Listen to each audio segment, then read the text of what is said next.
thinking you're so important just because of $300. I don't care about such a small amount of money. Chuckling, my son and his wife looked down on me, hurling harsh words. I've been helping them for 10 years since they told me they were struggling financially. Even though they never found steady jobs, I held my tongue and tried to find ways to support them. And what do I get in return? Why did I bother helping them in the first place? I thought someday they would appreciate my efforts and soften their attitude, but that day never came. Isn't it clear now? I can't help but feel angry at them for laughing it off, saying it's not enough or just pennies after I've dedicated 10 years of my time and savings to them. I have devoted myself silently to my son and his wife, but today that changes. My name is Mary, a homemaker in my 50s. Since my husband passed away, I've been living alone. We have a son who moved out after college and now has a family nearby. Though our relationship isn't great, they've been a bit troublesome. After college, my son got a job where he met his wife, who became a full-time homemaker after they married. However, less than a year later, my son quit his job due to issues with his boss, assuming he'd easily find another. But things didn't go as planned. Despite searching, he struggled to find suitable work and eventually gave up altogether. His wife didn't show interest in working either, and within months they faced financial difficulties. To help them, I began sending them a modest $300 each month. They were grateful and thanked me for the support. Every day, I hoped they would overcome their difficulties and become self-sufficient. But now, after 10 years, my monthly $300 isn't appreciated anymore. It's something they feel entitled to receive. For example, one busy month filled with family events, I couldn't find time to meet my son and his wife on the usual day. I give them their monthly money. Late that night, I heard loud knocks on the door. It was my son and his wife. "Mom, we need the money on time. Are you starting to forget things because you're getting older?" My son teased. Tired and sleepy from a hectic few days, I replied, "I'll give it to you another time. Please go home for now." Then his wife, her face red with anger, said, "This happens every month. You have to give it on time. Just because you're my husband's mother doesn't mean you can behave like this." And she grabbed me by the collar. Shocked by the sudden confrontation, I reluctantly handed over the $300 to my son and his wife, which I had prepared earlier. "If you had just given it to us in the first place, this wouldn't have happened. I don't want to resort to physical force with you either," his wife continued. "You should listen to us and behave. Remember, if you ever lose your mind, we'll be the ones taking care of you. It wouldn't hurt to stay on our good side, right?" Their audacity infuriated me, but I feared that challenging them might cause them to depend on me even more, much like when my son quit his job. So, swallowing my anger, I smiled, apologized, and did as they demanded. Looking back, I realized I should have stood up for myself then, but my overwhelming desire for them to become self-sufficient left me feeling powerless. The unpleasant memories with them weren't just confined to that day. I received a call from a concerned neighbor. "Mary, can we discuss your son and his wife?" "Oh dear," I apologized. "I'll be right there." Apparently, when the neighbor returned from shopping, she noticed signs of a break-in at her place. After checking the security footage, she was shocked to see that the culprits were actually my son and his wife. Although her home was ransacked, nothing appeared to be stolen. Knowing about my strained relationship with them, she chose to contact me first. I left work early and reached out to my son and his wife. Together, we visited the neighbor to apologize. "I'm truly sorry," I kept repeating, but my son and his wife didn't seem remorseful. The neighbor seemed displeased, but things settled down after I agreed to cover the cost of the broken window. However, on the way back home, they said something shocking. "Why are older people so uptight?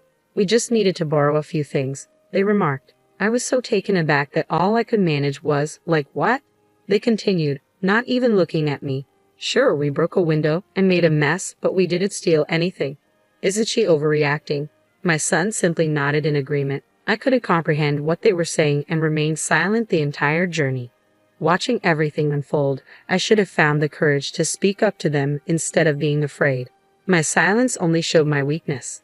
After that incident, I noticed their behavior becoming more aggressive. Thankfully, aside from the neighbor incident, they didn't cause major problems. So I continued to help them, hoping they would become self-sufficient one day. Whenever they asked for something, I bought it if I could afford it. My son wanted gadgets to socialize, while his wife desired luxury items to feel on par with others. Their demands kept growing, and they increasingly relied on me for everything. Even on my days off, they'd call me over for household chores. I worked tirelessly. They wanted more than just money. They lacked the means and motivation to earn for themselves. Thus, I felt obligated to support them. Despite my exhaustion, I remained dedicated to my job and fulfilled their requests, which left me drained. I developed dark circles under my eyes, my skin became rough, and dizziness became a regular issue. My son and his wife mocked me, saying, "You look like a mess." And his wife even pointed at me, saying, "She's given up on herself." I didn't have the energy to defend myself against their hurtful words. Deep down, I knew I was reaching my limit, but I felt if I stopped working and helping them, everything would fall apart for all of us. So, despite my exhaustion, I kept pushing myself, determined to hold everything together. Honestly, I had wanted to lean on someone and give up a long time ago. One day, while I was doing chores at my son's house, a small incident sparked an argument. I was already stressed and tired, so every little thing they did annoyed me. His wife then made a cutting remark, saying, "You act like $300 is such a big deal." My son, influenced by her words, added, "We don't need that messy amount," and handed back the $300 I had given them that day. They scoffed, saying, "If you're going to give us money, bring a decent amount," mocking and looking down on me. Those words sparked something inside me. "Fine then," I blurted out, "I'll stop. I won't think about the future or your feelings anymore." They both looked puzzled as I began packing my things to leave, but soon they burst out laughing.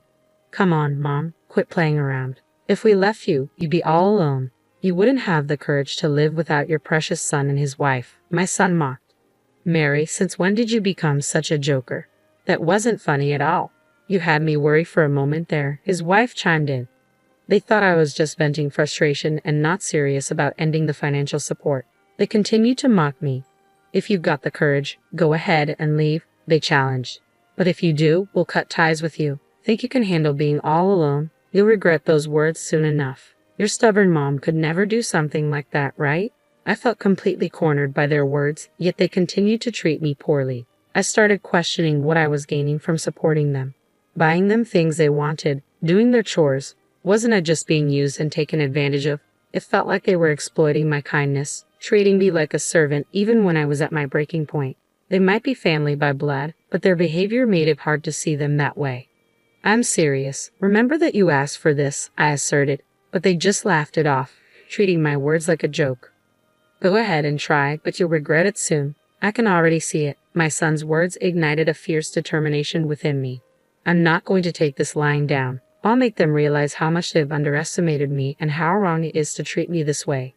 As I packed up to leave their house, all I could think about was how I would stand up for myself.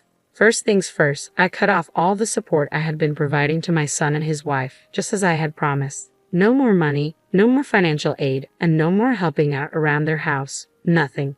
From my perspective, I had always lived for the sake of my son and his wife, prioritizing their needs over my own. Taking action without considering them was new to me. Now, I could take a break without worrying about them. I could spend my money on myself and do chores just for my own satisfaction. Experiencing this newfound freedom was truly wonderful. My son and his wife believed I would never cut ties with them and live independently. But in reality, the independence I had yearned for over a decade was exactly what I achieved. Moreover, I decided to exert more pressure on them. I had leased the apartment they lived in after they were evicted from their previous place due to financial difficulties. Naturally, I was also the one paying the rent. Since I had decided to stop supporting them entirely, it didn't make sense to continue paying their rent. Therefore, I contacted the real estate manager and terminated the lease. The manager, who understood our situation, cooperated with me. They were given a month's notice to vacate the apartment, with the understanding that if they didn't comply, formal action would be taken. That night, I sent a text to my son and his wife, informing them that if they didn't move out of the apartment within a month, it would become a serious matter. They read the message right away, and within minutes, my phone started ringing. "Mom, what the hell is this? Where are we supposed to go?" My son shouted as soon as I answered. I could hear his wife panicking in the background. "You may have forgotten, but I was the one paying for that apartment. I told you I was stopping all support, didn't I? So, canceling the lease was the next step." I replied calmly. "We never agreed to that. You said you'd stop sending money, but we assumed everything else would continue," my son protested. I chuckled at his naive expectation. "Really? While you speak so harshly to me, You thought you could still rely on my support for everything else, except the allowance? It's astonishing to see how naive my son and his wife can be. I had let them treat me however they pleased for too long. Even when I expressed my discomfort, I always gave in to their demands, financially and with my time. It was somewhat selfish of me, hoping they would eventually become independent. But I was mistaken. They were the type to take advantage of my generosity as much as they were pampered by it.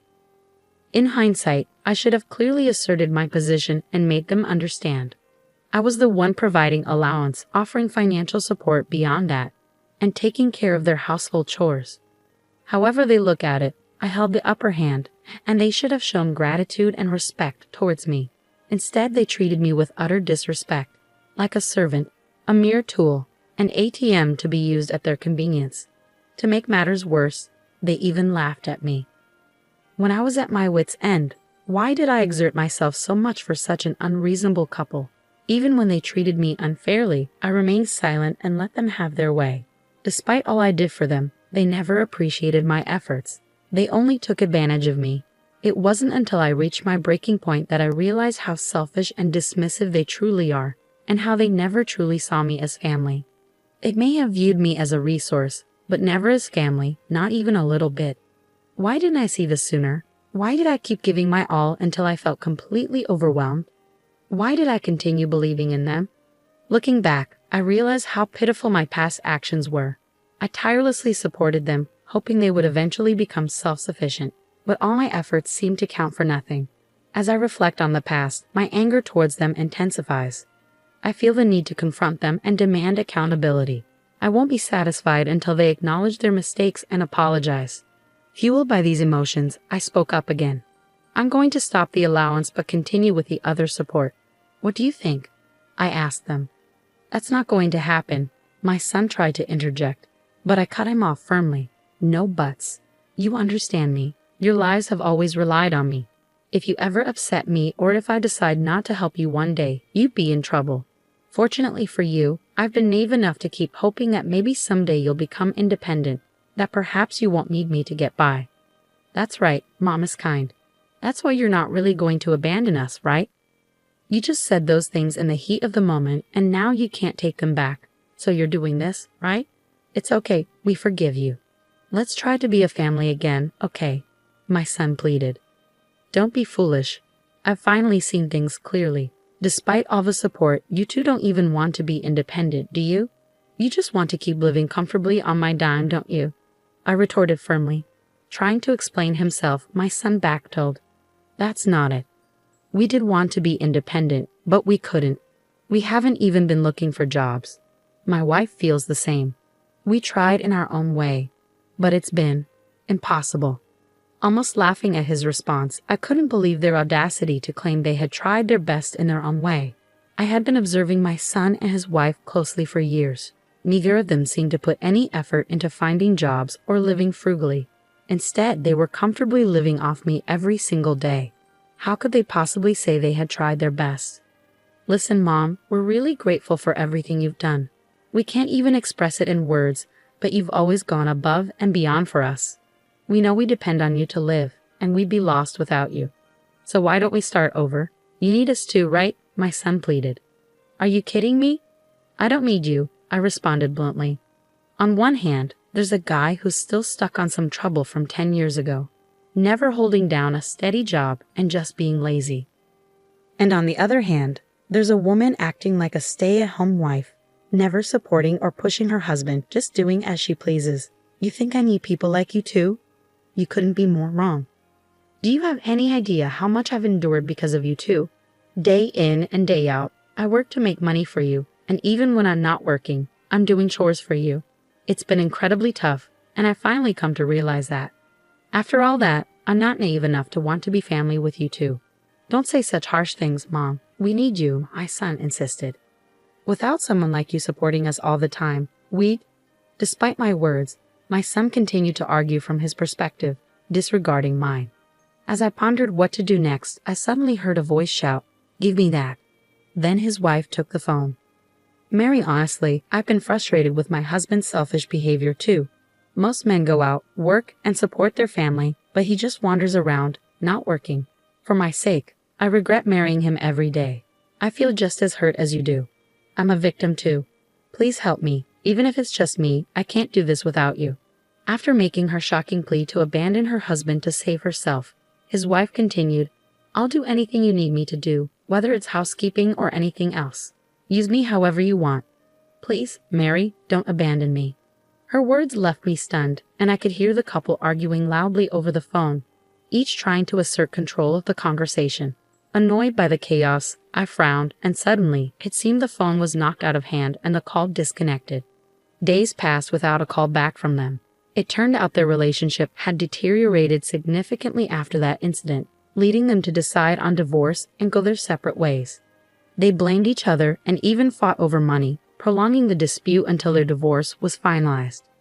After the divorce, both of them tried reaching out to me, but by then, I had already blocked their numbers, so I never heard from them again. My son took on a factory job, working day and night just to make ends meet. Meanwhile, his ex-wife tearfully returned to her parents' home and confessed everything. They reprimanded her harshly. She came to apologize, accompanied by her parents, but she was crying so much that I couldn't make out her words. Since then, I've been living for myself. For a decade, I had been tied down by their needs and never had a moment to focus on myself. Embracing a life centered around my own needs felt incredibly refreshing and liberating. Although I ended up alone without them, I found solace in it. I'm uncertain about the future. There may come a time when I won't have the luxury to live solely for myself. But for now, I believe I deserve to prioritize my own happiness.